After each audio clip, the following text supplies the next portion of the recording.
everybody, it's Tony Codispati with the Great Vocal Majority, and today I'm going to talk about what else? Collusion with Russians. I'm going to talk to you today about Russian collusion, but not the variety of Russian collusion being reported in the news media today.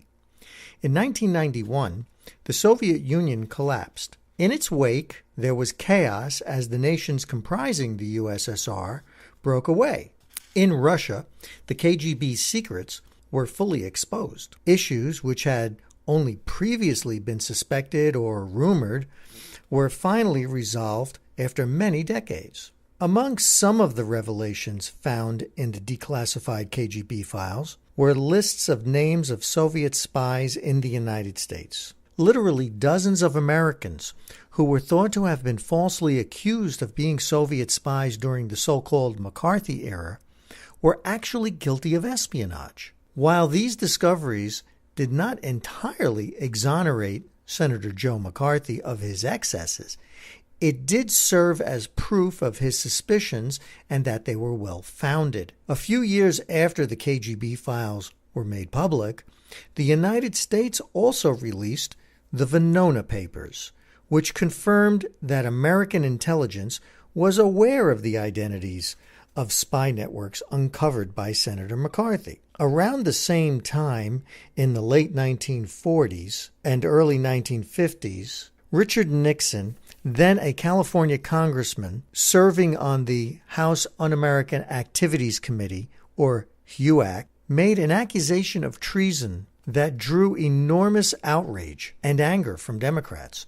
Nixon accused a high-ranking State Department official named Alger Hiss of being a Soviet spy. Nixon predicated those accusations on testimony of a former Soviet spy named Whittaker Chambers. Hiss wasn't just another State Department bureaucrat either. He was well respected and tapped by President Truman to represent the United States in helping draft the UN Charter. Hiss was too close to the seat of American power to be a spy, or so Democrats thought.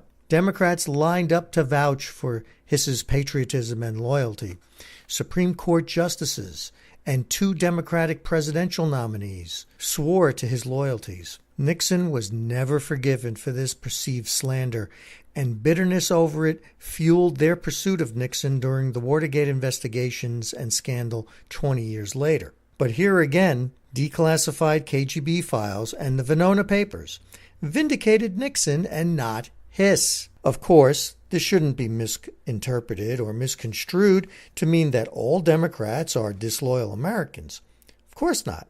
Rather, though, it may indicate that a subversive element of our enemies were able to find a comfortable place to stay inside some precincts, at least, of the Democratic Party. At this point, and with a mountain of evidence, both in the former Soviet Union and in the United States, it's hardly deniable. Another piece of information released in declassified KGB documents was a file on Senator Edward M. Kennedy's efforts in 1984 to undermine the Reagan presidency.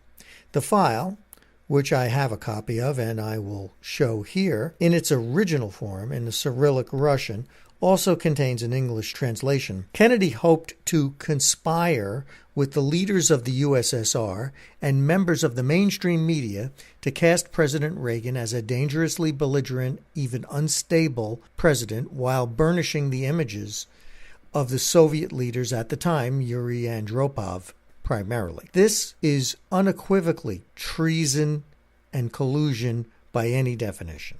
Some have insisted that the Kennedy-Andropov communications are really just a hoax.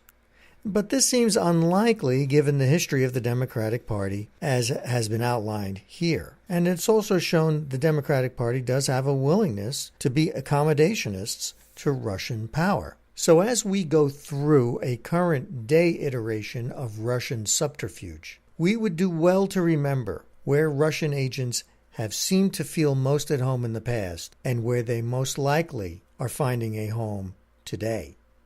For the Great Vocal Majority, I'm Tony Codispati. Thanks for listening.